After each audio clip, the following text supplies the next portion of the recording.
Hello! Thank you for being in a new video. This time I have full review of the Galaxy S24 Ultra. Let's get started.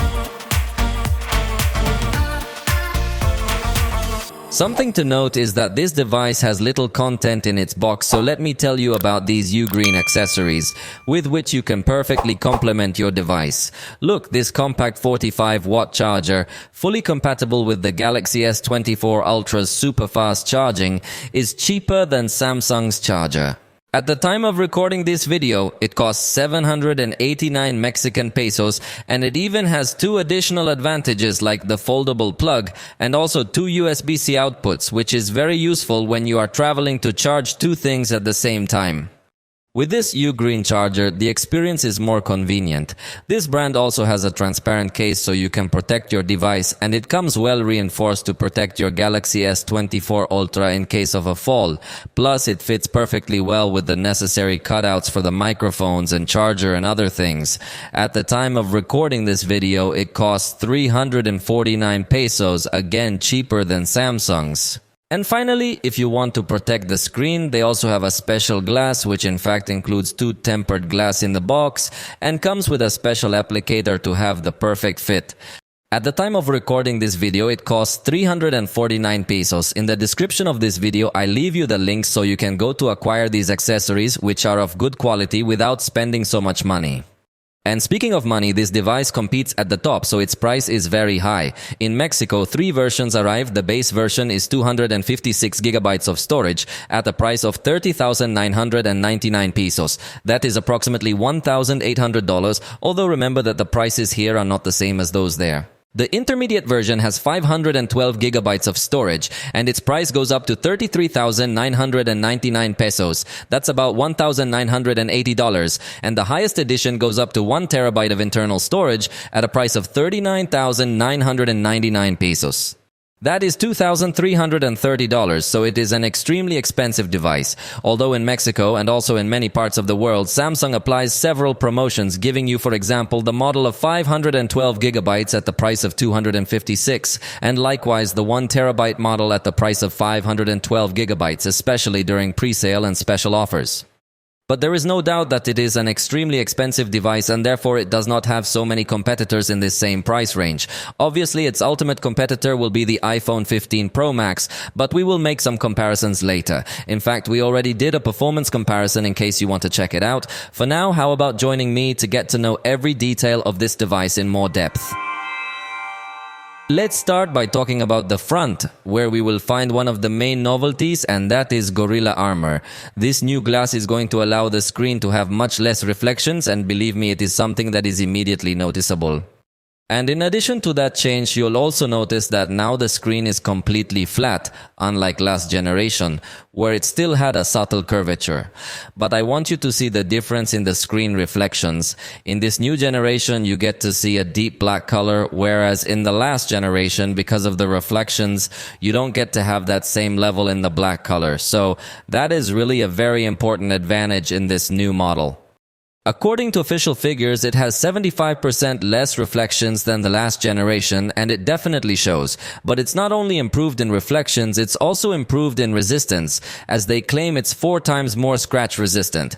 So that's definitely one of the main improvements.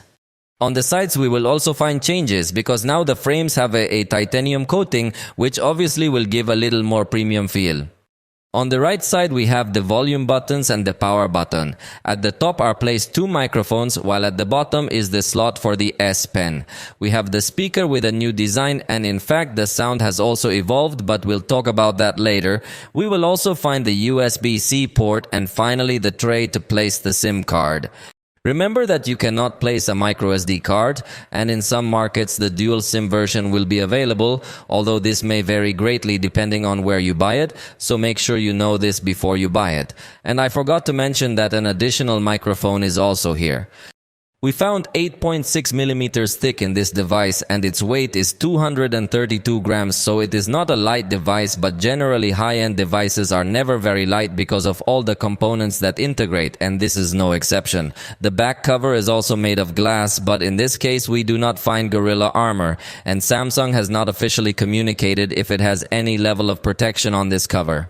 We expect it to have Gorilla Glass Victus, but we can't confirm it. But since we are talking about resistance, you should also know that it maintains IP68 certification, so if it gets dropped in water, it has a high chance of surviving. The design of this back cover is very similar to everything we have already seen in the series, with the same layout on the cameras with no major differences. Unless you are very detailed like me, and you might notice that a microphone that was placed under the first camera is now placed on the side.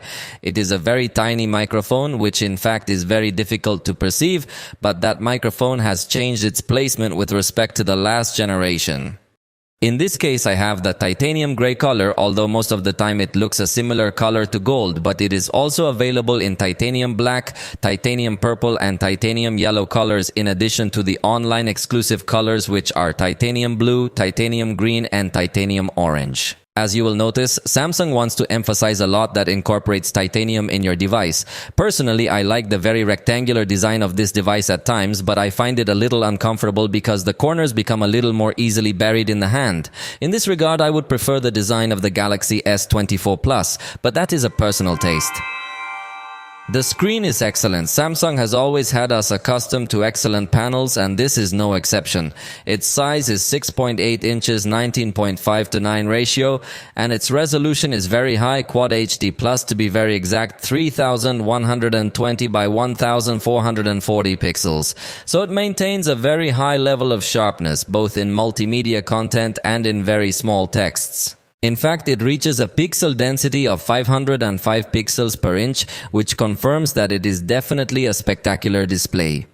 Obviously, it will support HDR content, so it's able to boost the brightness in specific areas, and so when you're watching HDR content, certain areas of the screen might peak at 2600 nits. Although that doesn't mean that that brightness will be present all the time. In fact, when I was testing it, I noticed that when you're in bright sunlight, if you're in an environment that's too warm, the screen probably won't take full advantage of its brightness in order to keep the device cool. And something you'll probably notice is that in the gallery now the photos do appear with HDR, that is, the brightest areas will have a little more brightness on screen, although honestly I find the effect even more spectacular in Oppo and Huawei devices I've tested, but I think it's an excellent addition. However, not all people like the screen to make that change in brightness when viewing your photos, so you can disable it from the gallery if you enter the settings and then disable Super HDR, although my advice is to leave it on because the photos look spectacular when you have that option enabled. Remember that Samsung has a technology called Vision Booster, through which when you are under the sunlight, it will change and slightly adapt the colors in order to have a better visualization. The brightness is really considerably high, although if you need more, you can enable the extra brightness option, although obviously it can consume a little more energy. The minimum brightness is also extremely comfortable when working at night. It practically looks like the screen is off. But speaking of colors, there has been a bit of controversy about this because Samsung has changed its color rendition slightly, so there is not that much difference between natural mode and vivid mode these days. But personally, I really like how the display looks with the setting in natural mode. And I also remind you that for the first time, Samsung is incorporating adaptive color tone. This means that the display is going to emulate the white of the environment, so that if you're in a warmer environment, the display will also adapt to that hue. And if you're in a cooler environment, the screen will also go a little bit more towards the blue tone. It really is a feature that I had been asking for years, and finally Samsung has decided to incorporate it. And finally, I should tell you that the screen can vary its refresh rate between 1 or 120 Hz. So when there is static content, the screen is going to consume little power. And in fluid movements, obviously that the screen will go up to the maximum this rate, so that everything is appreciated perfectly well. And thanks to the new One UI update, everything feels super responsive on the system. We will find stereo sound thanks to the incorporation of a speaker at the bottom and another speaker at the top, although it is in the earpiece area for calls. Through these speakers, we will have an excellent quality sound, but it is still asymmetrical. Fully loaded towards the main speaker, where we will hear more strongly the bass frequencies.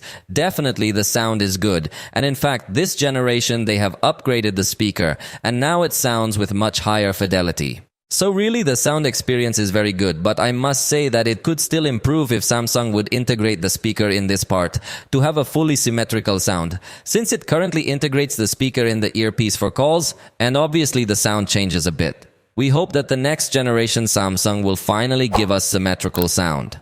But what do you think if we listen to a small test of this sound, although remember that it is not the same to hear it live?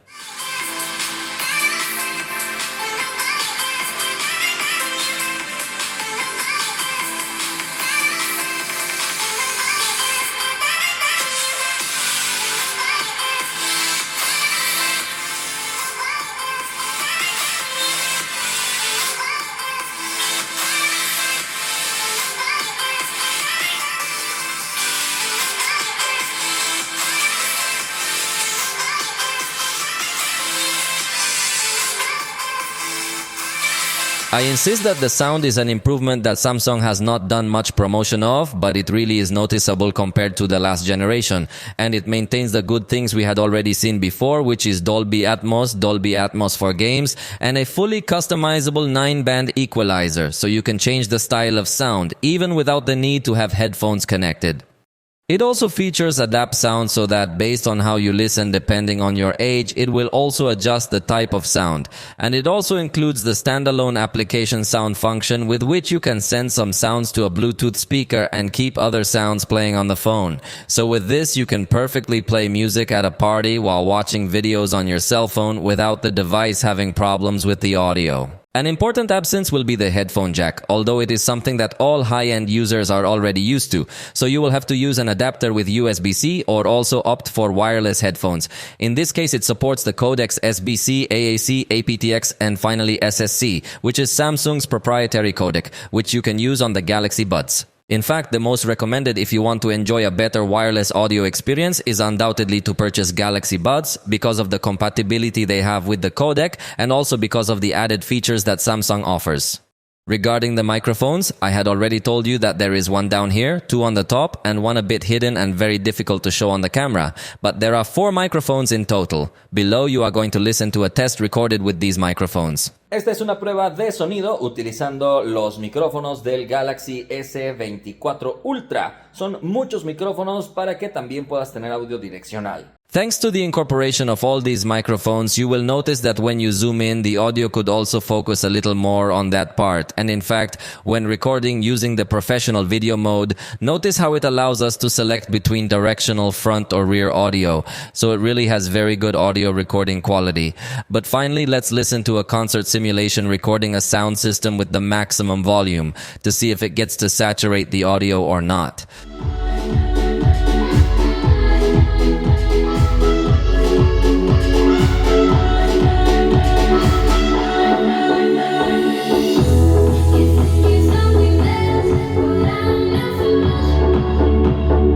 With this, we confirm that the device can perfectly record sound at very high volumes. And believe me, I have done this test with other devices and the sound can become saturated. But in this one, it hasn't. The front camera is 12 megapixels with f-aperture 2.2 and autofocus. Although these are good specifications, it is not as such an evolution with respect to the last generation. So we would like to see improvements in this aspect as well. Remember that it features fast aperture by pressing the power button twice, and by doing that same action, you can rotate between the front camera and the main camera. With the open angle, the photos will be 12 megapixels, and with the closed angle, the pictures will be 9 megapixels. So you can take a very fast burst and you can hold down the shutter to record a video quickly, and if you want to continue recording without the need to hold down the button, you can slide down to activate the lock. In the upper right corner, we will find a button to select the color tone. Remember that Samsung offers us 2 settings, natural color or warm color, and it will also offer us facial beauty settings that we can turn on with this button. And we have 4 different settings for jaw size and eye size. And finally, we also have access to the filters that we can actually preview and we can download from the Galaxy Store, as well as regulate their intensity at the bottom. Remember that it also has the easy capture mode showing the palm of the hand for those occasions where it is difficult to reach the shutter. Obviously, you can also take pictures by pressing the volume button, and in the settings you can enable more shooting methods like voice commands so that it will initiate the capture. And it also has the floating shutter button, so you can place where you want this shutter and capturing is much easier. But let's take a look at the results of the selfies. Definitely, the fact of having autofocus makes the photo gain a lot of detail. Look at all the detail we have in this picture, it's incredible. The quality is definitely very high. Even if you are very close to the camera, the detail of your face will come out well, and if you're a little bit further away, you're going to get more detail because of the autofocus. And in fact, you can see the difference in the background because the farther away you are from the camera, the more in focus the background is going to be. And the closer you are to the camera, the more out of focus the background is going to be. There's no doubt in my mind that this device takes excellent selfies. Even in terms of color rendering, we see something pretty close to reality. And in backlight, even though the preview still doesn't look that optimized, the post-processing is very good with its automatic HDR and balancing the highlights and shadows to have good quality selfies even in this kind of rather difficult conditions. Although indoors, where there is no longer so much illumination, I definitely feel it could improve because it no longer has as much level of detail and even quite a bit of noise appears in the darker areas. And this is where it's most noticeable that Samsung hasn't improved the lens much by keeping the aperture exactly the same. Hopefully soon Samsung will put lenses with higher brightness on the front camera. On the other hand, at night, if you are near an artificial light source, I think the result will be positive. We don't have as much detail as in the daytime, so it looks a lot like an indoor photograph, and you're also going to notice a bit of unwanted noise in the darker areas of your picture, which confirms to us that Samsung needs to improve the front camera for the next generation. The pictures are definitely not bad, but they are very similar to past generations, so in this section you don't feel an evolution, but look at how we can take portrait pictures at night. We are going to see photographs with good quality, maintaining good colors and a good blur. Although I insist that the noise level may be a little more excessive than we would like. And on the other hand, in the daytime, portraits will be much better in detail level, although a bit unstable in object detection. Some objects may not be detected well and may be out of focus, but there will also be other objects that will have a better detection. Although I feel that in this case Samsung has worsened the result, I feel that in past generations the portraits with the front camera were even more accurate in detecting the foreground and background.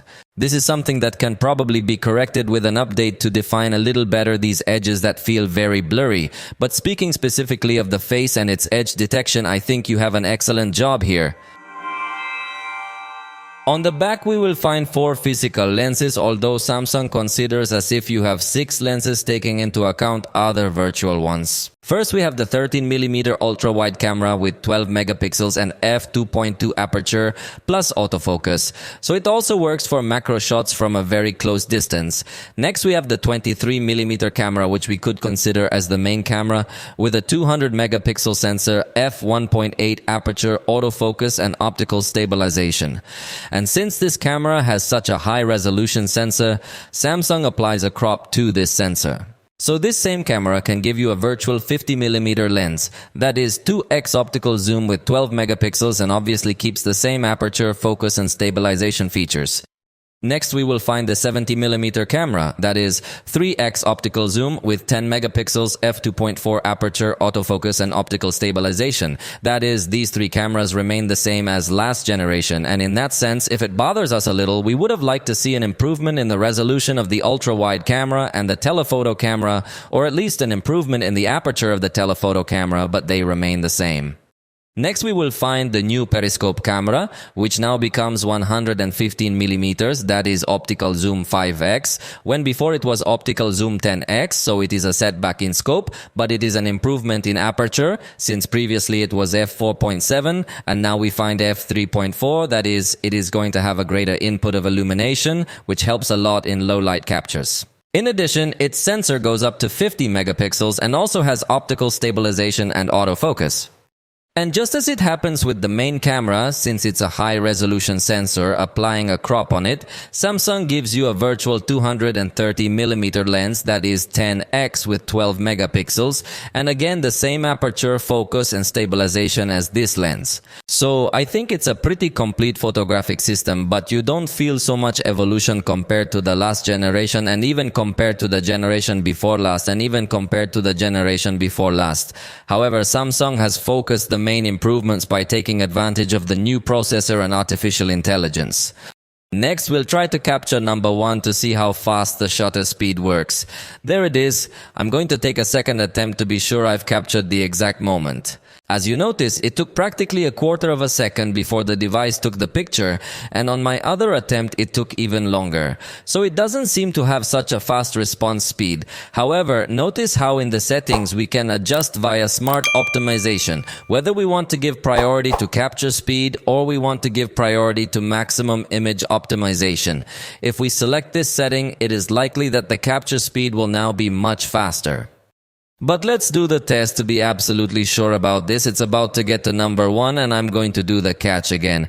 It seems to have improved slightly, but without being as nimble a catch as we would like it to be. However, through the burst you can obviously have access to the exact moment of the picture, because in the burst you can perfectly select the picture you like the most. In the upper right corner, we have the color filters button that we already saw on the front camera, as well as the facial beauty editor that I had also shown you on the front camera. As manual controls in automatic mode, we find only the focus adjustment and the capture in professional mode, where we will find many more parameters. The ISO can go up to 3200. The shutter speed can go up to 30 seconds. There is also exposure compensation, focus, and of course white balance. Plus at the top you can select the second to last button to adjust the metering type, or the last button to adjust some other parameters like contrast, highlights, shadows, saturation, and tint. So you have a lot of manual settings, although by default the pictures will be in JPG, but in the settings you can select in which format you want the PRO mode pictures to be saved, whether you want RAW and JPG at the same time, RAW only or JPG only. But for the most experienced users, it is advisable to access the Expert RAW mode, which you must download directly from the Galaxy Store. In this application, we will again find all the manual settings that I had already shown you, but with the novelty that in this case you can take pictures in 24 megapixels as an additional resolution, while in the native camera you can only take pictures in 12 or 50 megapixels. So if you like photography very much, it is highly recommended that you use Expert RAW for all your captures. And finally, if you're very curious, you may have noticed that on my device there is indeed the 2x and 100x setting, which you probably haven't seen on other devices. And that's because from the Galaxy Store, which is Samsung's store, I downloaded the Camera Assistant app. This is an official Samsung application that will allow you to make adjustments to the camera. For example, you can select what zoom settings you want to have. You can also select or change the automatic HDR, whether or not you want image smoothing, whether or not you want it to automatically switch lenses depending on the lighting, also whether or not you want it to correct lens distortion, and a few other things. In fact, here is another setting to improve the capture speed of the cell phone, so I'm going to select fast shutter release and we're going to test again. This will be the last attempt to see if this device is really able to give us a fast capture. And again, it gets a little better, but still not perfect. And as a good Galaxy, remember that it also has a document scanner with automatic detection from the main camera mode. So without any problem, you can focus on a document and export it later to PDF, or you could also simply extract the text from that image. So it has very good capture capabilities. You can scan QR codes without the need to open additional tools. Let's now take a look at the results, starting with the 200 megapixel mode, where the device definitely gives us a supreme level of detail. Notice how I can actually make out the lettering on that shirt that was far away. So the 200 megapixel mode really offers a very high quality picture, although in this case, curiously, one edge came out a little out of focus. Possibly I moved the device when I was taking the shot, but anyway, I must insist that the level of detail looks supreme.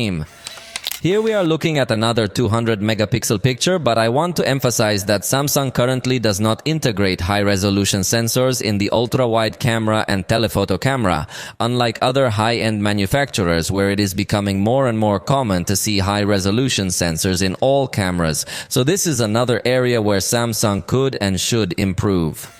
Now you are looking at the 50 megapixel photograph that the periscope camera is capable of giving us. It definitely allows us to have a very good level of detail in this type of photography, although I find very curious the glare that is generated in some areas. So again, it seems that it could improve its results with some update. Moving pictures will come out well with the ultra-wide camera as well as with the main camera and even with the telephoto camera and also with the periscope camera. This periscope camera will start to struggle if people are very close, so you have to be a little further away to get a good capture in this type of moving scenes. The ultra-wide camera is also going to offer good quality outdoors, although we found a bit of noise on the sides which we don't really like, and we also see a bit of slightly red chromatic aberration, so it doesn't feel like the highest quality lens possible. It's good, but again, it doesn't feel like there's that much of an evolution from the last generation. The main camera will also give us good quality pictures with respect to color rendition. This is something I like because it keeps a consistent rendition between the four lenses it has, but notice how it again came out an out of focus edge in this camera, so it seems to have some problems in this section, the main camera blurring the edges a lot. The telephoto camera shows how it doesn't have this distortion at the edges, so it seems to have a better lens quality, at least in this aspect. In fact, you notice less chromatic aberration, so outdoor pictures with the telephoto camera come out very well. Finally, remember that you can also take pictures in 2x that maintains optical quality with a good result, and the periscope camera also gives us a good result, keeping the edges well without blur or chromatic aberration, although it does appear a little noise in the darker areas. Here you are seeing the result with a photograph with a 10x zoom, which maintains optical quality and really does show a good result. Now you're looking at a 30x zoom, and finally the maximum it allows us, which is 100x digital.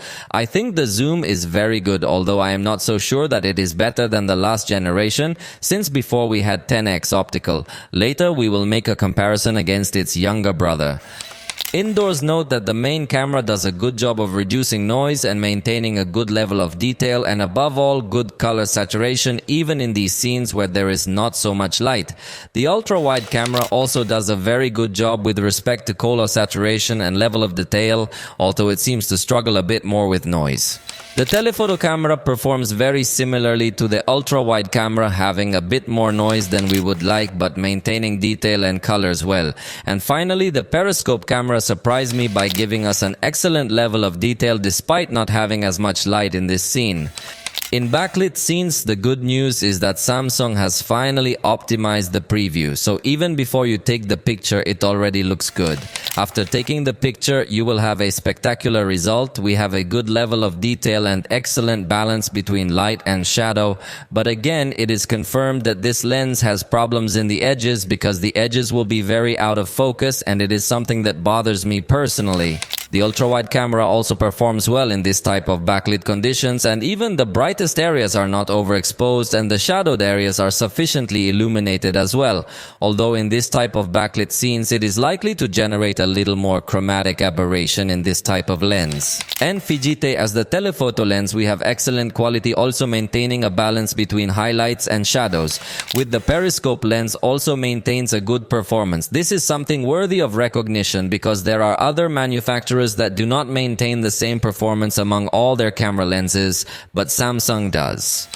At night, we will have a good performance for the main camera, even with a light source present, although it is not so spectacular. Obviously, we are not using the night mode. The ultra-wide camera seems to me to be much improved in this automatic mode because notice how it has a lot of noise present, little definition, and even the area of higher light also comes out completely burnt.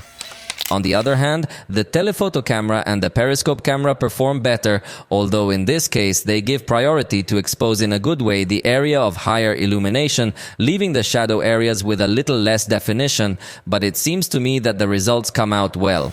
Now we are looking at an area where there is no direct lighting but simply indirect lighting. The color rendering does not seem to me to be the most accurate. I think it becomes too warm in the colors. The main camera also has too warm colors, and the same is going to happen with the other zoom settings.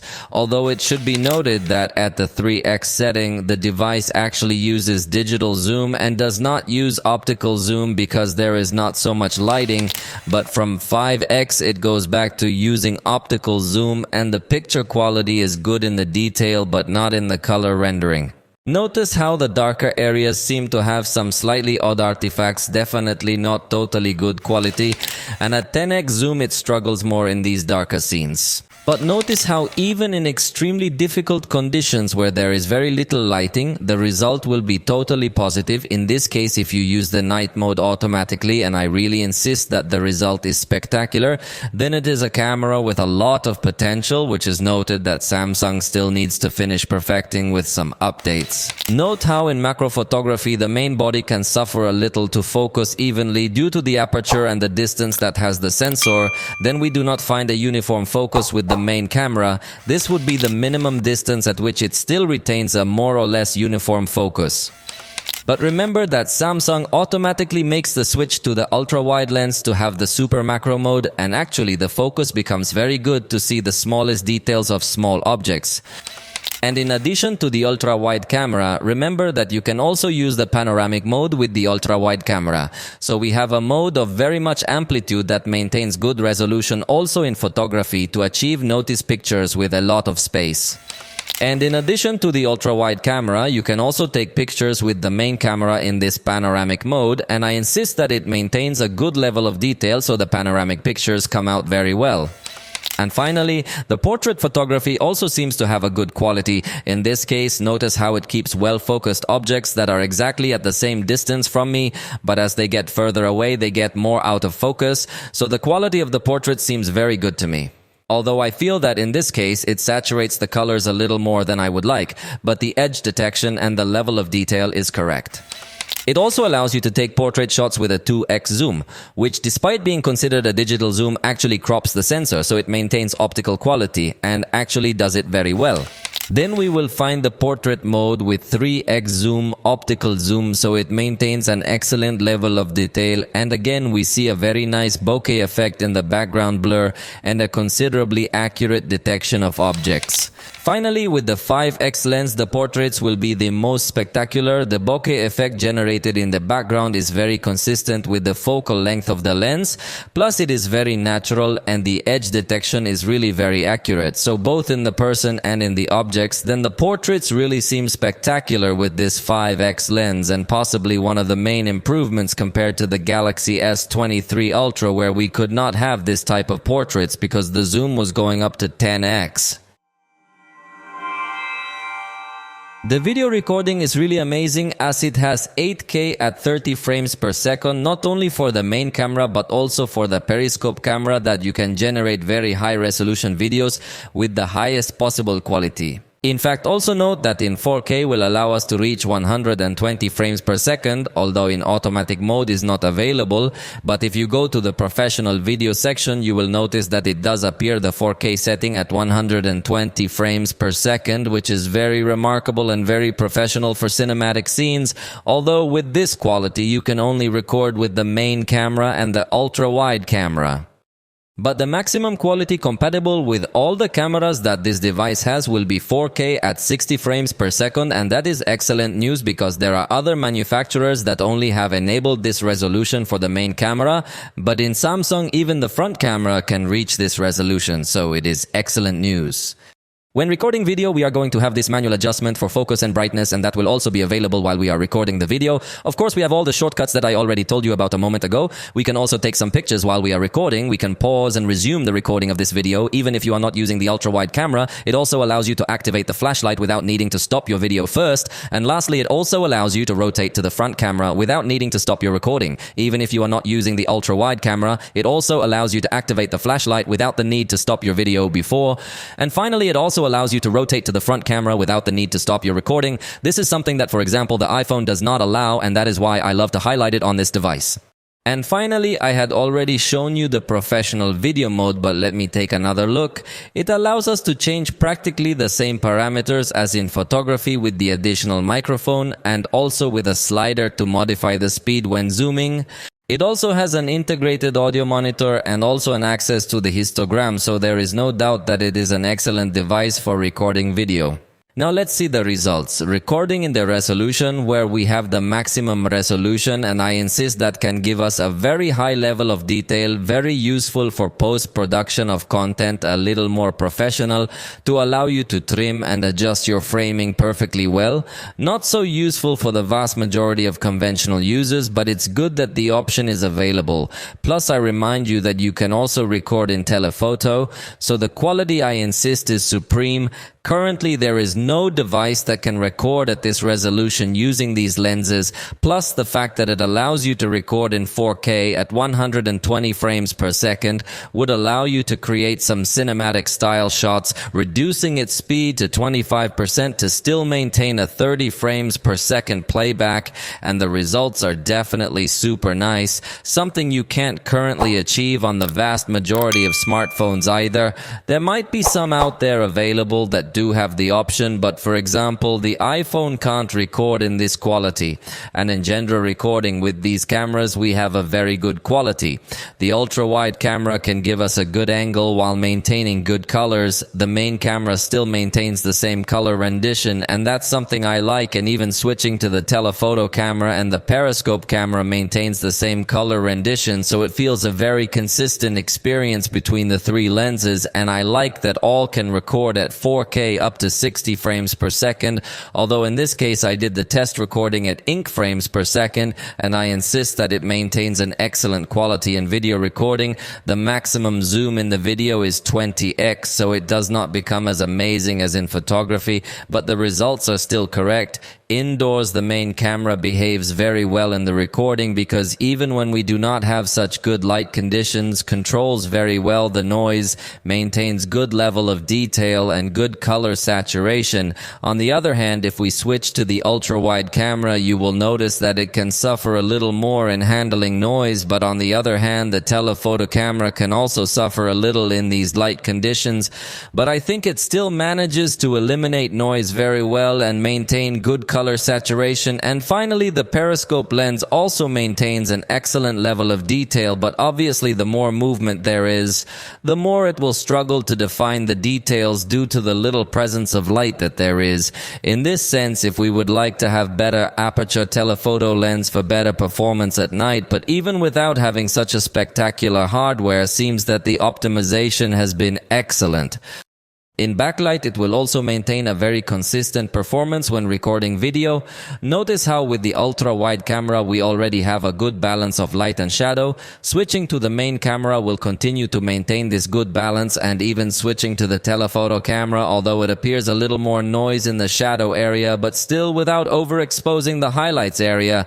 And even switching to the periscope camera still maintains an optimal performance, regulating and balancing well the lights and shadows, so it really is one of the best devices I've seen when recording video while maintaining a consistent performance among all its lenses, although at night again will be where some of its lenses may come to suffer.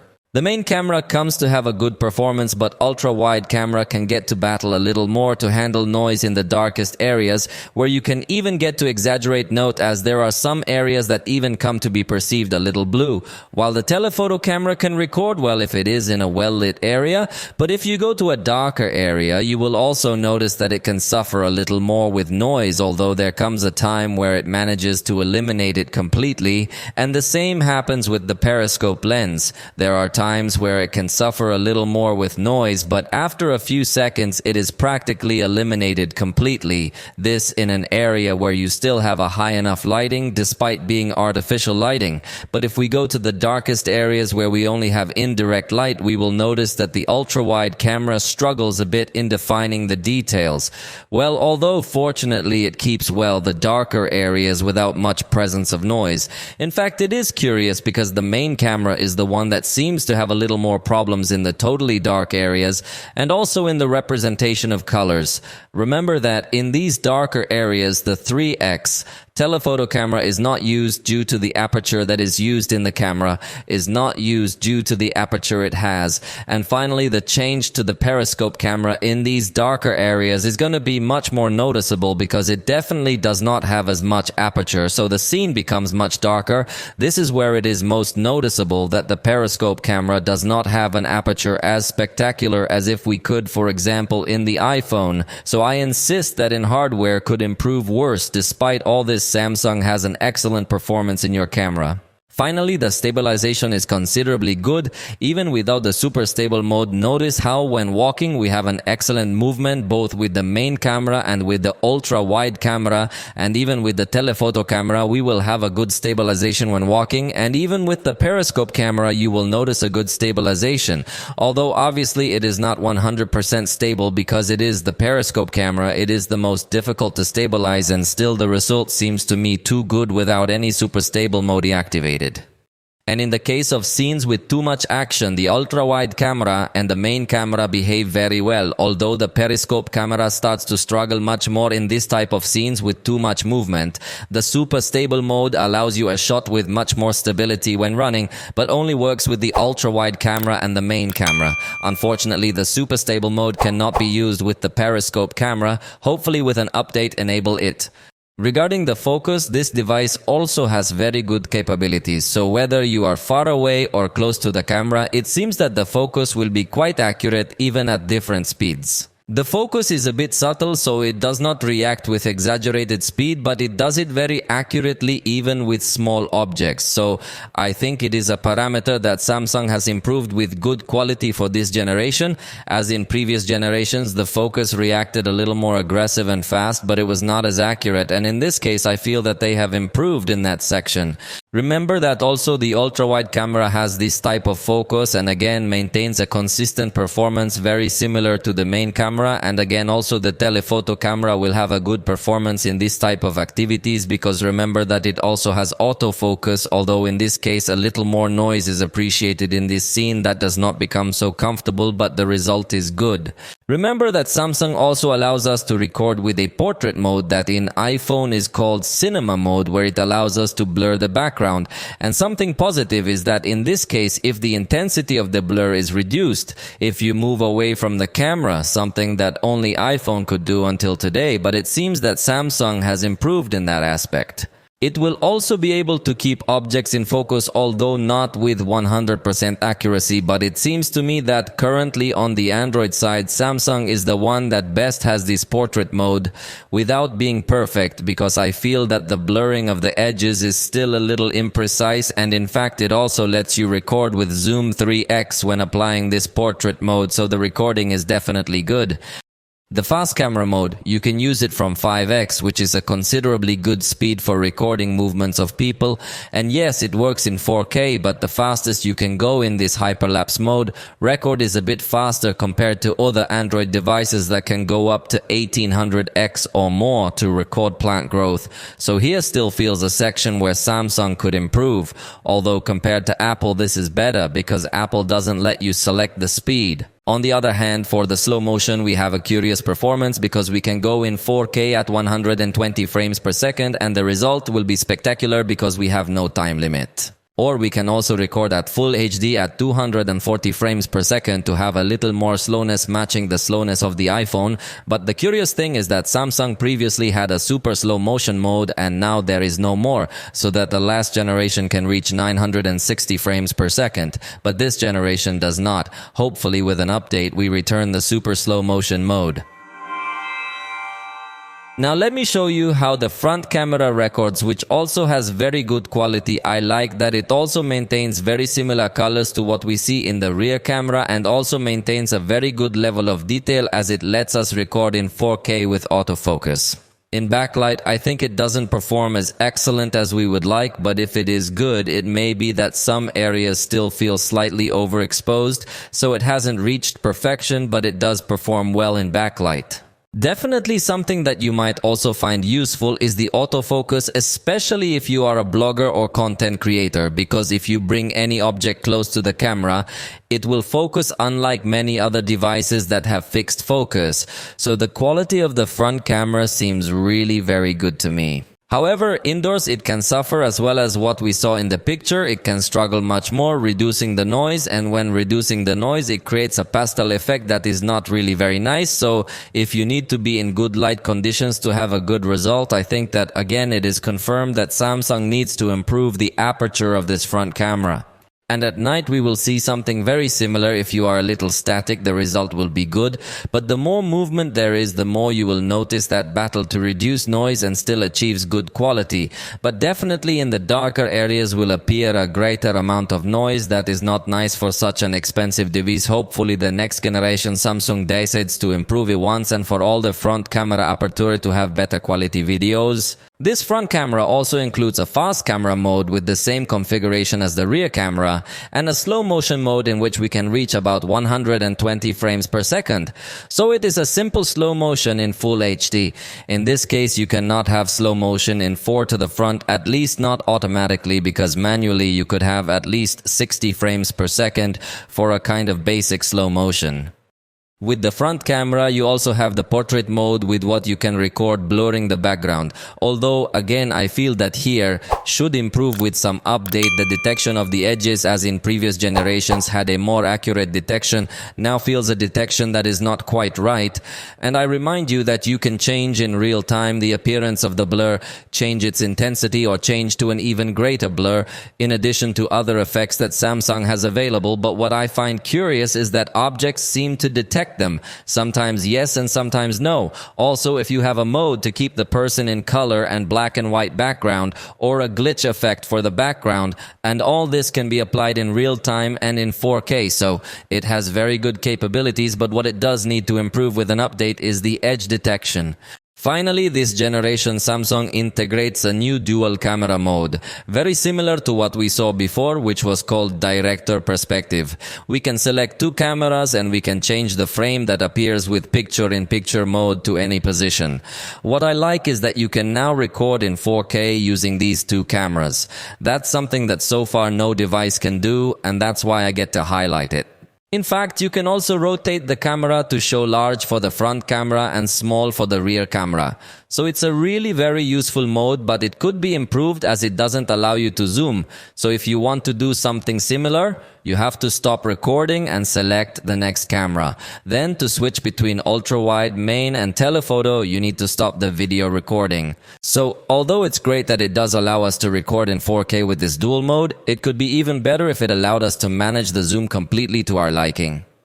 And finally, I'm sure you're wondering how it behaves on Instagram, and for that I did some quick tests. I must tell you that the stories are uploaded in full HD, even recorded from the Instagram app, unlike the iPhone where it is only uploaded in HD. Also, doing an analysis of the video, I noticed that the bitrate is higher when I upload the story from the Galaxy. So in specs, Samsung videos even go in higher quality to Instagram stories recorded directly from the app.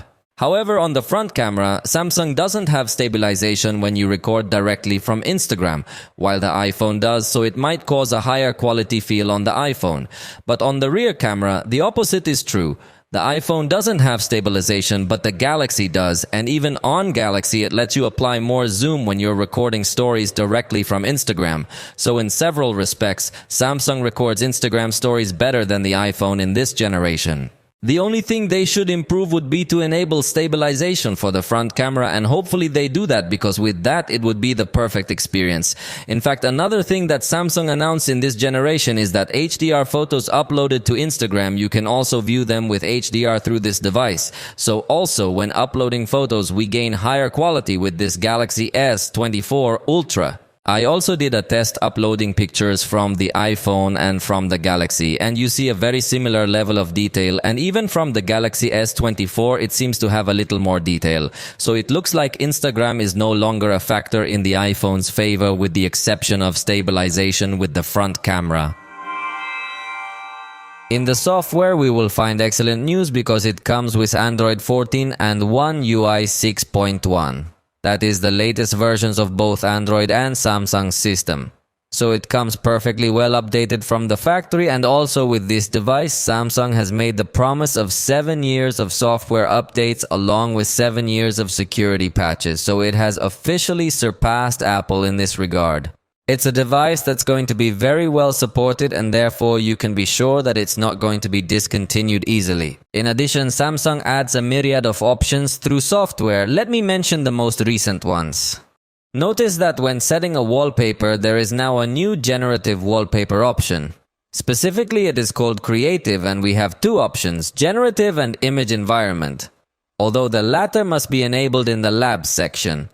In Generative Background, we will be able to select more or less the style we want, and subsequently we can go changing some words so that artificial intelligence can generate a new background. For example, I will select terrain and see how it says surreal beach landscape with silver shades. I will change beach to forest and see how it will automatically change. I'm also going to change silver to blue and let's generate it. Take a few seconds to imagine this image, and then the Galaxy AI will give us some proposals of different backgrounds that we can apply with the maximum resolution to take advantage of our screen perfectly well. So, that can be an interesting option to customize with artificial intelligence and see how artificial intelligence can also be changing the image itself that you have in the background, adapting it to the current climate.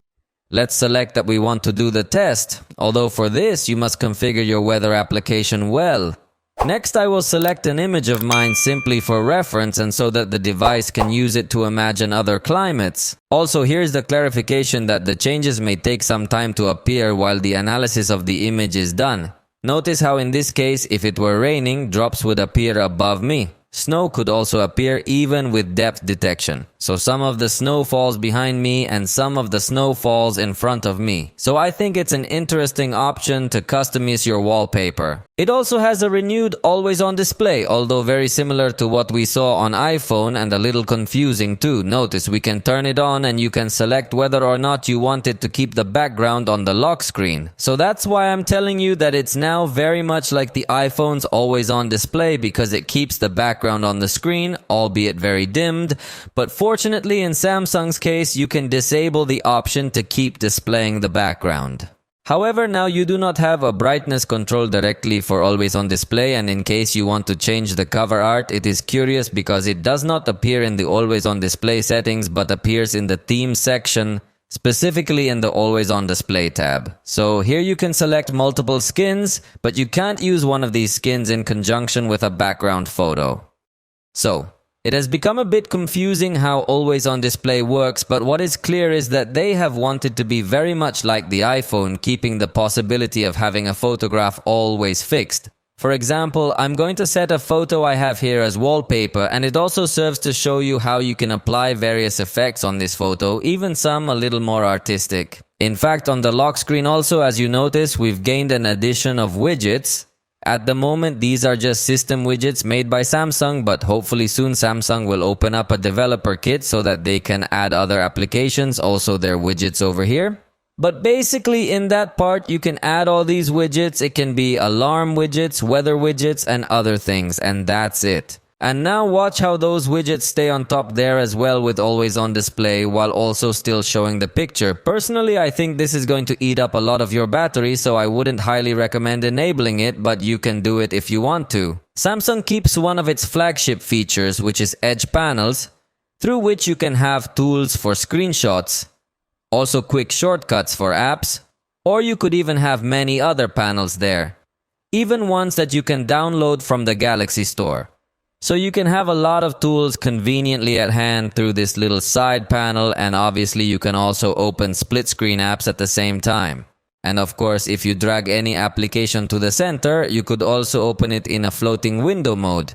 And this window, you will also be able to resize it and also change its position, as well as set a certain level of transparency. And not only can you open an application in this format, but you can open almost any application you want in this position. So it is currently the device that offers the most multitasking in this sense of floating applications. So it is very useful for people who are looking to increase their productivity a lot and like to do several things at the same time. This is a feature that was there before, but it still works perfectly well. But let's talk about the advanced intelligence features that Samsung has integrated. As you can see, the first thing it tells us is that it can give us a simultaneous translation when making a call. I can select the languages so that in case I'm going to talk to a person who speaks English, it automatically does the translation. Obviously, I have to download that package so that this can also work without the need of an internet connection.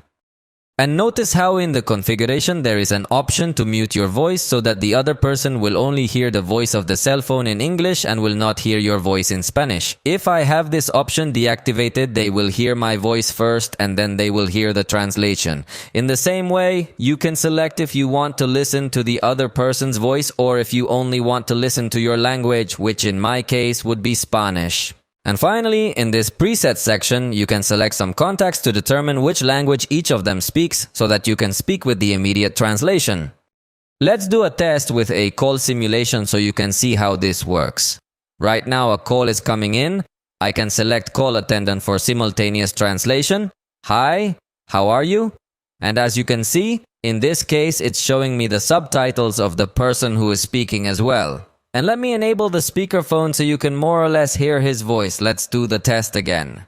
Hello, I'm trying to speak English. And that's it. As you realize, this way you could communicate with people of other languages through your calls.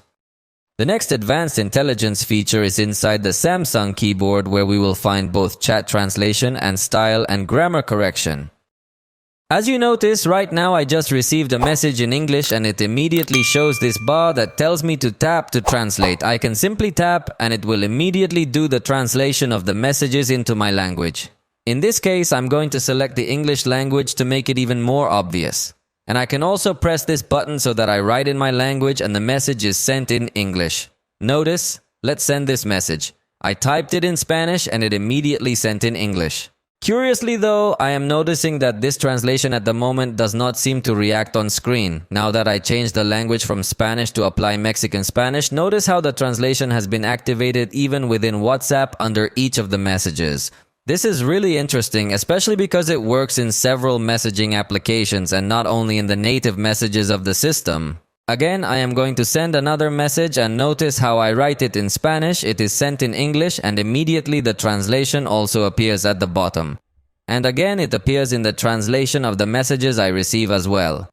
But another feature built into the keyboard is the generative artificial intelligence. Notice how we can set writing style. And after we have written a paragraph, the artificial intelligence can rewrite it. Notice how I have already written a paragraph and we are going to select writing style. First, it does an analysis and it's going to offer me the original setting, also a professional mode, an informal mode, and also a social publishing mode that includes some hashtags. In fact, there would also appear a respectful mode and another one where I would also add some emojis. So I'm going to insert the respectful mode and see how it has reworded my message, although honestly it doesn't apply too many changes as one would expect. I think it will depend a lot on how complex your original message can be. I'm going to copy this same message and change its style again. And now I'm going to insert the professional mode and I'm going to send it, although in this case it seems to be very similar. So I think it could still improve, but let's see if, for example, by changing it to an informal mode, it changes a lot. Let's insert it again and send it. In this case, yes, it removes some words to give it a different style, but honestly, I do not consider this option to be so exaggeratedly attractive.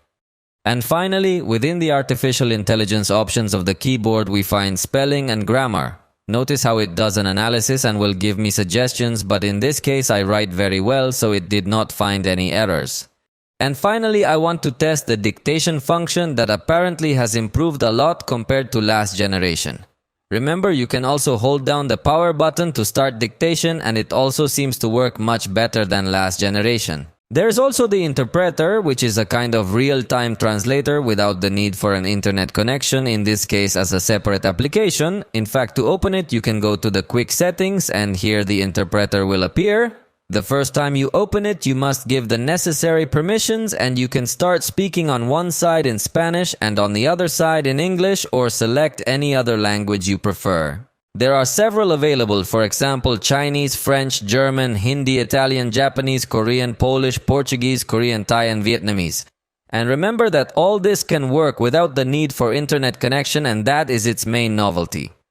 Within Samsung Notes, we will also find artificial intelligence improvements. For example, it will be able to give a new format to the notes. It will also be able to summarize any note, generate covers, correct spelling, and translate.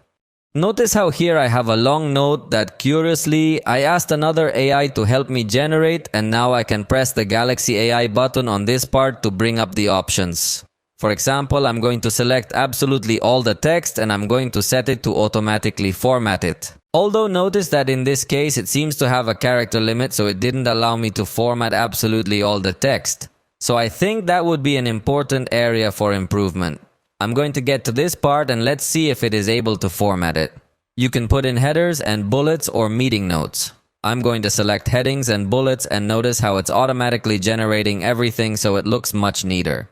So I think it is interesting, but I would like it not to have a character limit. On the other hand, we can also summarize, so in this case I selected all the text and I will select this option to summarize and see how it shows me now the main points only. So it also seems to work well. We can even replace the original text with this new summary that the artificial intelligence has created for us. And remember that it is also able to correct the spelling and also translate the text.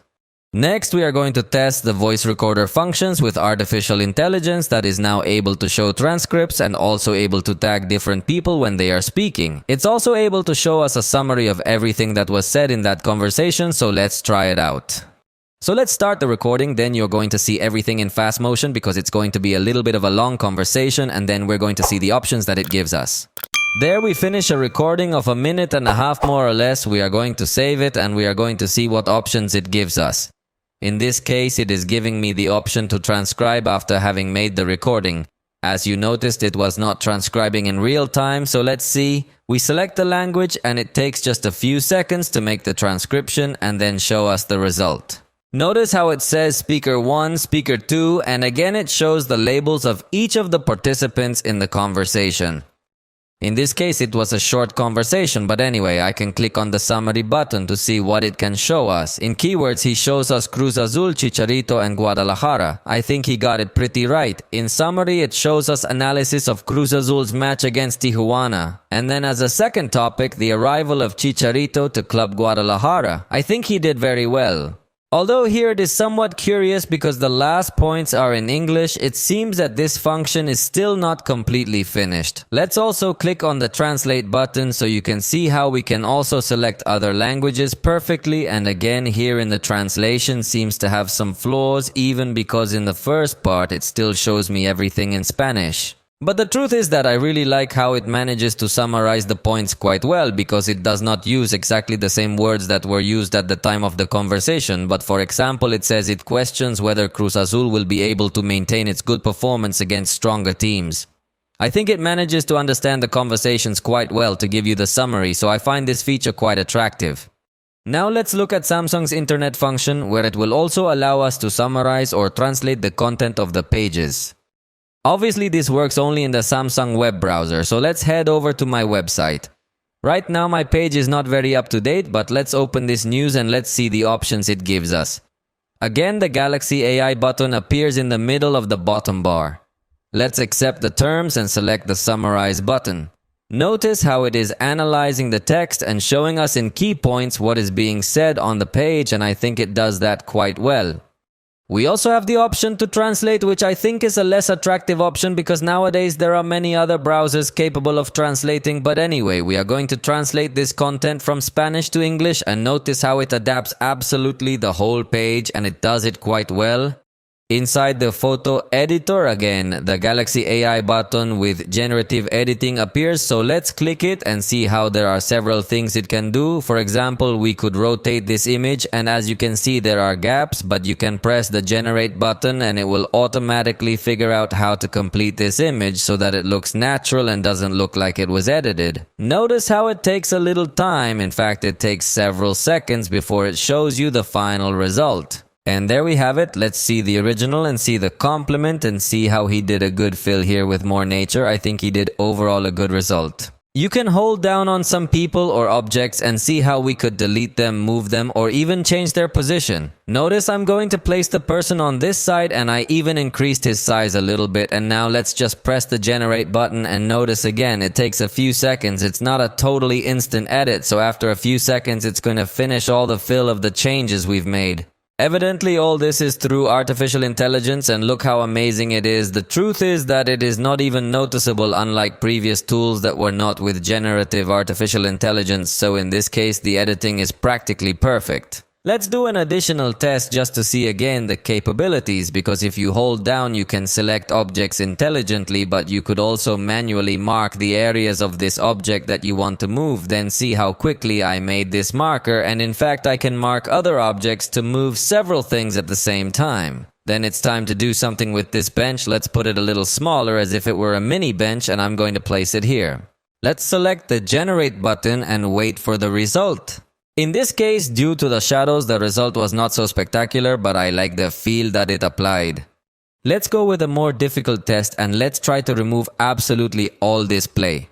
With the S Pen, I'm going to select all this part that I want to remove from the photograph, and we're going to select here that we want to erase it, and you can perfectly select other areas that you want to erase in case you feel that some other retouching needs to be done, and when you're done you press generate. And look at the result. It's really impressive how it managed to remove absolutely everything that was there. Only a shadow remains that maybe we can still manage to remove if we reapply here with the brush so that it definitely doesn't appear there. I'm going to hit generate again and see how the photograph now looks completely clean. It's worth noting that when we save these types of AI edited results, a little indicator will appear with the Galaxy AI stars. Also in the metadata, it will appear that this image was modified with generative editing. But another very interesting thing about generative editing is that it is able to modify the shadows. For example, notice how we slide up on a photograph and it will automatically suggest us to erase shadows. I'm going to select this option, wait a few seconds, and let's see what the result is. As we all know, look how it was with this shadow of a tree and then removed it. The truth is that the result is considerably attractive. In the same way, we can erase reflections. If we take pictures behind a glass or behind a window, then the results are very good. But observe how in this photo the change will be much more evident. Again, it will suggest me to erase shadows and observe the result after a little analysis. The truth is that it is super good. Some of these functions do not require an internet connection, but others do. However, if you want all the processing to be done directly on your cell phone without sending anything to any cloud, you can enable this checkbox. Although obviously the results may not be as attractive. Bixby, the voice assistant, has also changed and has modified its design a bit. Record the video review of the Galaxy S24 Ultra. The operation remains the same, although it seems to have improved its speed a bit. Within the lab section, we also find experimental functions such as multiple window for absolutely all applications and the image background environment that I showed you a moment ago, in addition to selecting applications that you necessarily want to use dark mode. Remember that the S Pen also has many options that if I were to mention them all, this video would be over in 4 hours.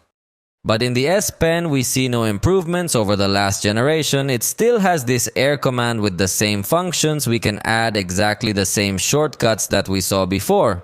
For example, it can serve us as a magnifying glass or as a translation tool. So in this sense, we do not see an evolution compared to the last generation, although I wish they had improved some tools of the S Pen.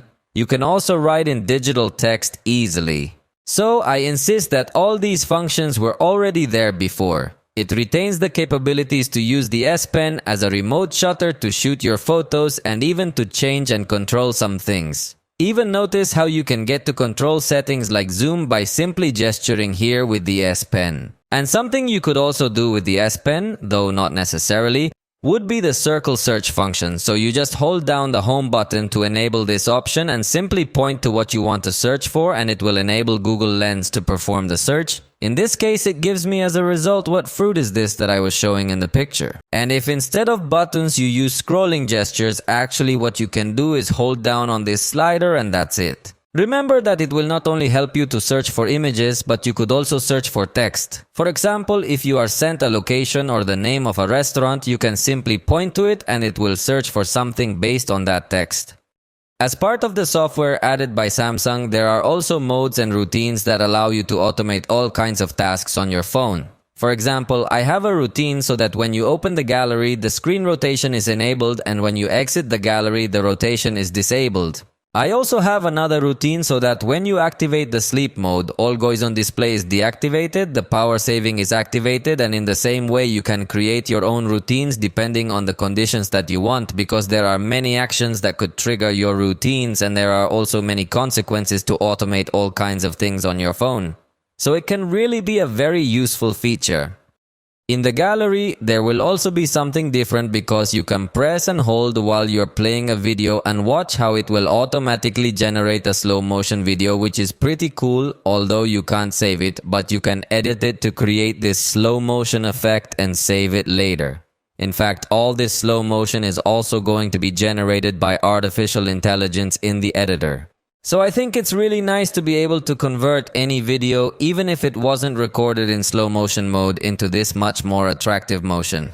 And as it has for several generations in both photos and videos, you can hold down on some text to select it, or you can also hold down on some person so you can copy it or even save it as a sticker. Notice how it shows you several sticker styles that you can use depending on which one you like the most, and then you can send it through different applications. In the case of Telegram, it does detect transparency, but in the case of WhatsApp, it is going to be sent as if it were a large image and not as a sticker. So hopefully Samsung makes an agreement with WhatsApp to improve this because it looks very ugly. Finally, remember that another benefit of using a Galaxy is the Samsung Members app, where Samsung is going to add you some special offers and promotions with coupons in different stores. In addition to that, through this application, you could also get to report any problems with your phone to see if it is a general problem or not. So if you are one of those people who like to take advantage of offers in other stores, this could be a good opportunity. Definitely that currently this system is the one that has more functions in the market for mobile devices. It also has an excellent fluidity, excellent interaction, and it is worth noting its X-axis optical engine, because at the time of interacting with various areas of the system, we will feel that tapping in the hand thanks to this good engine. The fingerprint reader that is inside the screen will support up to 5 records, unlike most Samsung devices where they only support 3. We're also going to see a very good speed in unlocking, very similar to what we see in capacitive readers that are outside the display. So the experience is actually very good, but could still be improved, as Samsung does not allow us to change the unlock animation, unlike most manufacturers that have in-display fingerprint readers. In addition to the fingerprint reader, we will find facial recognition, which is also able to distinguish if you have glasses or not. So let's say that the unlocking is a bit more advanced compared to other Android devices, but not as advanced as the iPhone facial recognition. Because in this case, we are only talking about recognition in 2 dimensions, unlike the iPhone that are 3 dimensions. Google Smart Lock is now called Extended Unlock, and it will work to keep the device unlocked in secure environments. We can register the location of our home or some trusted Bluetooth device so that while in this environment, the screen is not constantly locking. In the add-ons is also available the traditional Samsung Secure folder, where you can set a different pattern than your lock screen, and note that in this secure folder you can place applications and files, and even we will be able to encrypt its contents in addition to customize this secure folder so that it does not look like a secure folder. Just remember to lock it before you exit so that the next time someone tries to enter it will ask for verification. You also have the secure Wi-Fi option, with which Samsung offers you a VPN for a private connection over Wi-Fi. This is very useful if you constantly use public Wi-Fi networks. They offer you a free gigabyte per month, but if you need more protection, you can sign up for a plan that offers you protection for a month with no data limit. Samsung now also allows you to encrypt all backup and synced data for better protection, and still offers the Samsung Pass feature, which is a considerably good password manager. With it, you can log in very easily on various pages and apps, as it will always check for your fingerprint before automatically filling in these fields. But remember that through the keyboard you can also access Samsung Pass to be able to fill in quick information. It can be users or passwords, but also card numbers or addresses, or even private notes, in order to automatically fill in sensitive information. It also includes Samsung Kids mode, which you can add it to the quick settings by pressing the edit button, because by default it comes hidden. But once you have activated it, you can enter this option in case you are going to lend your phone to a child and he will only be able to access the applications that you have authorized. Samsung offers some default applications that are designed specifically for children, but you can still enter the parental controls through your fingerprint so you can see the screen time your child has used. You can also set the time to go to sleep, and you can also assign frequent contacts and applications that are authorized by you so that they can access. You can of course include the apps that you have installed on your device, and you can also give them permission to use some contacts, media files, and music. You can also select which applications will be available even when the time limit is over. So the truth is that it offers us very good options for the child to enjoy this device when using it. And obviously to exit this mode, it will be necessary to verify with fingerprint. With regard to malware protection, not only has Google Play Protect like all other Android, but also includes a partnership with McAfee that comes disabled by default, but you can enter to activate for constant scanning against any malware threat. If you happen to lose your phone, it is also important that you enter the settings and privacy section and then lost device protection to enable all these options, and you can find it easier if you lose it. Samsung also includes digital wellness functions with which you can avoid becoming addicted to your cell phone by setting limits and visualizing perfectly how much time you spend on each application. And remember that it also has emergency functions, so you can set your medical data here so that in any emergency the device will have all that necessary information. Remember that you can also press the power button 5 times to make an emergency call, so the device has very good security features as well. The battery has a capacity of 5000 milliamps. In this sense, there is no evolution with respect to the last generation, and it starts to fall a little short compared to several competitors that are starting to integrate larger and larger batteries. Although, honestly, the battery performance seems to be positive. In my draining tests, I noticed that Samsung has an excellent management of applications running in the background and foreground applications. That is, running this battery draining app in the foreground is able to give us about 4 hours and 8 minutes or so, which is pretty good considering its foreground and it's pushing the processor to the max. But take into account that keeping this application running but in the background while watching some YouTube videos, the device is able to give us practically 7 hours. And again, we must insist that this application is calculating several things with the processor, so it is having a high power consumption. But overall, we could say that it does give us a better battery performance compared to the last generation. It also includes the power saving mode that could help you extend battery life, and even if you enable this last option, you will be able to have an even more extreme power saving mode for emergency cases only. Regarding charging, remember that this 45-watt charger is not included in the box, so you must buy it separately, or you could also buy the charger I mentioned at the beginning of the video. Remember that I leave the links in the description.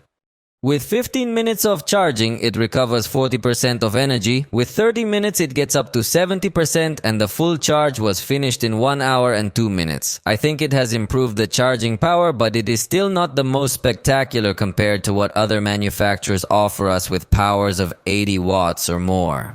Many devices are capable of charging in about 45 minutes, so there is still a difference of close to 20 to 15 minutes between this device and other high-end competitors. Remember that it also has wireless charging, so you can place it on a compatible base to start charging, and it also has reversible wireless charging, so you can place on the back of the device, your watch, your Galaxy Buds, or even another cell phone, although charging is a little slow, but it can help you in an emergency. And finally, it is appreciated that this generation Samsung has improved the battery protection software, as it now shows us 3 options. The basic protection will simply charge to 100% and then let it discharge to 95% and recharge it again. It also has adaptive protection, which is like a smart charge to leave it charging all night, and the device will learn your routine to finish its charge when you're about to wake up. And finally, the maximum protection that will completely block charging when it reaches 80%.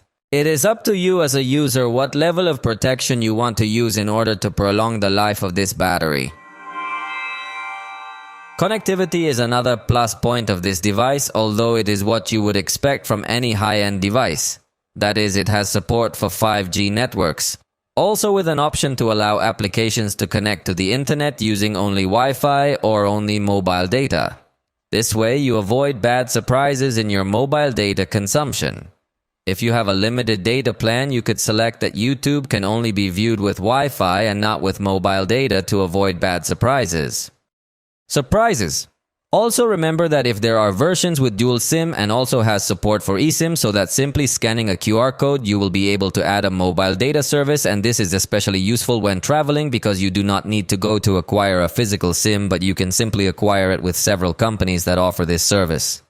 It also brings connectivity for Wi-Fi 7 networks. Although currently I think there are no commercial routers with Wi-Fi 7, but definitely you are going to be able to take advantage of the Wi-Fi 6 connectivity very well. Although obviously it will always depend on your internet provider, but it is clear that this device has a very good Wi-Fi 6 connectivity, but obviously it is always going to depend on your internet provider. But it is clear that this device has very good capabilities in its modem, also includes Bluetooth 5.3 with good stability, and the NFC chip to make mobile payments in some countries is enabled Samsung Wallet in Mexico. We could only enjoy Google Pay or some other banking applications that can take advantage of this feature. It also has ultra-wideband to know the location by directing the device currently. Samsung does not take advantage of this option, but possibly in the future you can search for your Galaxy bots if you do not find them simply by pointing your device in a certain direction. It does not have FM radio. And with respect to screen projection, we have Smart View, which will help you wirelessly project your screen easily to other monitors or TVs. And note that if you go to the settings section in the labs part, you can finally enable Chromecast compatibility, so you do not need to install Google Home to project to this accessory. Also, the screen projection is advanced and allows you to project just one application while you are using your cell phone on anything else, so it is very good. It is also capable of projecting your screen via cable with an HDMI adapter. And obviously it also has Samsung DeX, which allows us to project the screen to an external monitor, but in a windowed format, very similar to a computer interface to increase your productivity in case you want to connect a wireless keyboard and mouse. You could perfectly work on a larger screen. Obviously, it will also have Android Auto, so you can connect the screen of your vehicle without problems, and the USB connector is 3.1, so it has high transfer speeds. Regarding the sensors, there is good news and bad news. The good news is that it has a lot of sensors, including the geomagnetic field sensor and many others, but that is what you would expect from a high-end device.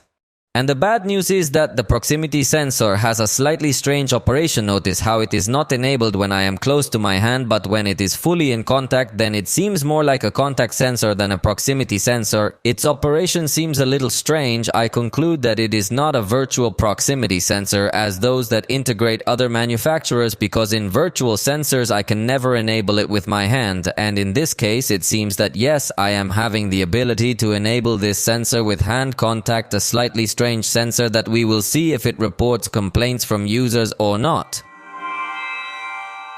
Let's talk about the ecosystem, and in this case Samsung has a very big advantage over many rivals as it has a myriad of accessories like Galaxy Buds, Galaxy Watch, Galaxy Tab, and even in some countries has the Galaxy Book, which is your laptop. Although this is my main complaint, that in Mexico the Galaxy Book is not distributed. Therefore in Mexico we could consider that the ecosystem is incomplete.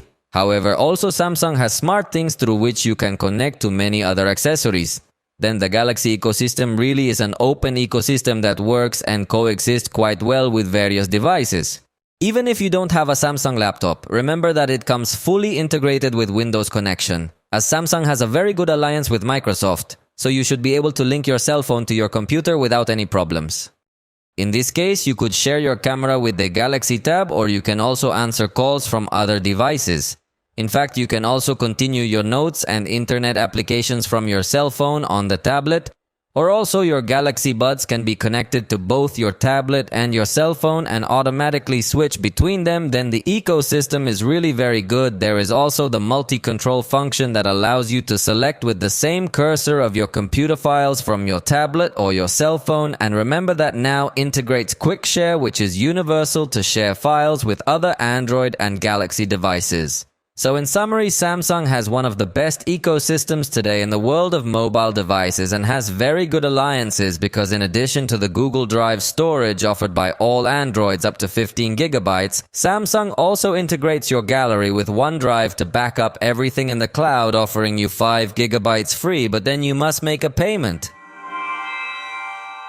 Finally, let's go to our performance test. You are watching the accelerated video while I tell you that has the Snapdragon 8 Gen 3 for Galaxy 12GB of RAM and up to 8GB of additional virtual RAM, and in storage already told you that has 3 versions without microSD. As you could see, the performance is quite high and had 2 seconds on average to open each of these 16 applications. This processor is the most powerful there will be today, and the difference with respect to the Snapdragon 8 Gen 3 that integrate other devices will be a little more clock frequency, and obviously Samsung has worked hand in hand with Qualcomm so that this processor can have an excellent performance and optimization with this device. However, it seems that the system still has a little lack of optimization when trying to keep several applications open, as there may be moments of small reboots or small white screens when switching between one application and another, although they are not as common as they were in the past but still exist, and that could become a little annoying to some users, although as you realize it is not as common as it was in past generations of the device. In fact, it seems that the system can go quite smoothly without too many problems. It seems that those 12GB of RAM are well used, and remember that still has the virtual RAM that is another 8GB. This can be configured in the memory section and is called RAM. Plus you can disable it or you can reduce it, because in this case is using the internal storage of the device and can cause more wear. On the storage, it would be advisable to go for the 512GB version as a minimum, since 256 is a more common mid-range, so to differentiate, I would like Samsung in the high end to offer the base version of 512GB. Even so, it seems to me that the internal storage is considerably good, taking into account that it will also be a much faster storage version than what we see in the mid-range, so do not think that even if a much cheaper device has the same capacity, they will be the same, because in this case we are talking about UFS 4.0, which offers us much more transfer speed. And that speed in storage could also help us when editing a video. In this case, we will export a clip with a total duration of 1 minute, joining several videos recorded with this device in 4K to verify how long it takes to do this action, and ready. As you realize, it took less than 30 seconds, and this becomes one of the best devices for editing video in 4K, at least testing this application. Finally, let's talk about gaming. And in this case, Samsung integrates Gaming Hub. Here will appear the games you have installed, and you can also run games without the need to download anything to save some space in the storage. Curiously, in this case, no longer appears the Discord button in the Game Hub, but appears a section that says Game Add-ons. Here you can download these special plugins that will allow you to improve the performance of the games, show information consumption of CPU, GPU, and frames per second, current shooting assistant to always keep a point in any game that you can customize, and some other special things. As you can see in the ads, it appears that they are no longer associated with Discord, so it is no longer integrated in this application. But in the Game Booster settings, you can also access a little more information. For example, you can create a shortcut bar or have a floating shortcut to be able to open all these tools. You can also select how you want the screenshots to be displayed. If you use a power delivery charger, you can select that the voltage goes directly to the processor without going through the battery. And this allows you to avoid more heating and have a better gameplay in your games. You can also select that you want the screen to go to 8 Hz during the games to not consume so much battery, and in the apps section has the alternative management of the performance of the games that, by the way, we use on for our tests. Later, when entering a game, you can have in this part the special monitor if you enable the plugin Pavze. And in the notifications, you can select Open Game Booster to show more information such as priority mode, some additional temperature information, and you can also press this button to suspend the screen and allow the game to continue downloading content without the device pausing completely. You can also take screenshots and video captures, as well as open apps quickly in a floating mode, and in fact you can select which apps you want to appear in this quick window. For example, I can add WhatsApp to answer a message quickly without closing my game. Finally, for this part you can go again to download the special add-ons and plugins. In Call of Duty by default, this device loads us the very high graphic settings at a maximum rate. We can select the ultra rate, but the graphic quality is set to medium, and unfortunately the maximum quality still appears that it is not available. With the high quality setting and a maximum rate, notice that many real-time effects are available as this processor is well optimized for gaming, and in the case of selecting the ultra rate, there are still several effects that are available, but there are a few that you cannot activate. First, we played giving priority to the graphics quality, and in this case, the experience is according to what one would expect from a high-end device. Is evident that we will have excellent performance, although it is true that there will also be some low peaks, but nothing really serious. In fact, the most remarkable thing is that the temperature remained considerably good below 40 degrees Celsius, so even the low peaks were very minimal. The truth is that the experience could say that was practically perfect. The next test was giving priority to the frames per second to test the ultra rate, and in this case, if you notice, the 90 frames per second.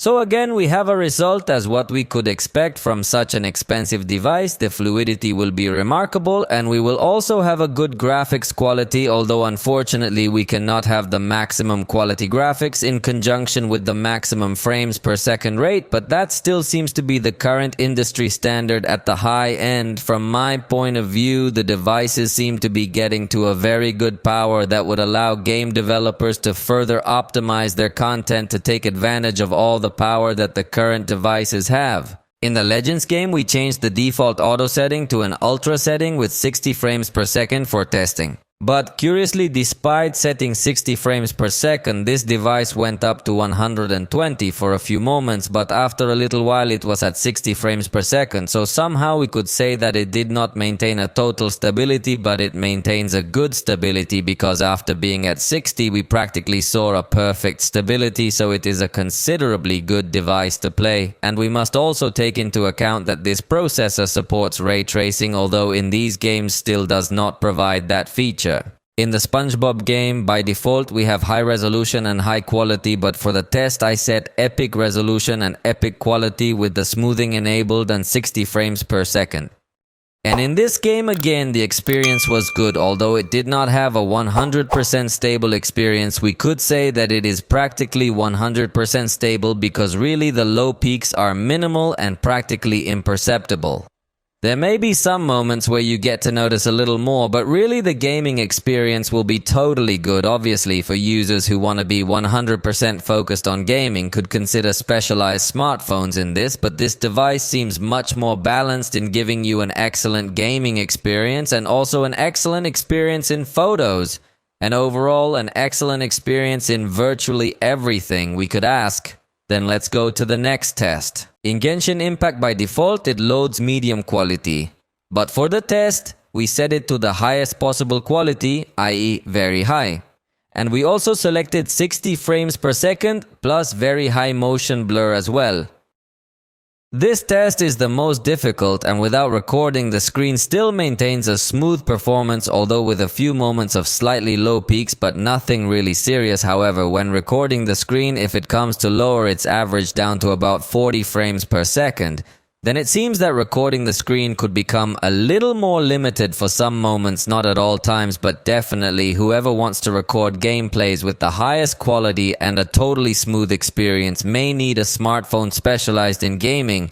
But in this case, it should be noted that it maintains a very good coolness, considering that the test was very demanding as it reached 42.5 degrees Celsius in this outer part, reminding you that it has a vapor chamber practically twice as big as the last generation. And really, yes, you notice that this vapor chamber cools the device perfectly well, not only while you are playing, but also while you are in any other activity. The device usually stays pretty cool. So for the moment, we have come to the end of this long video review. I hope you like to know in depth this device. If you liked, you can indicate it with a like, and see you next time.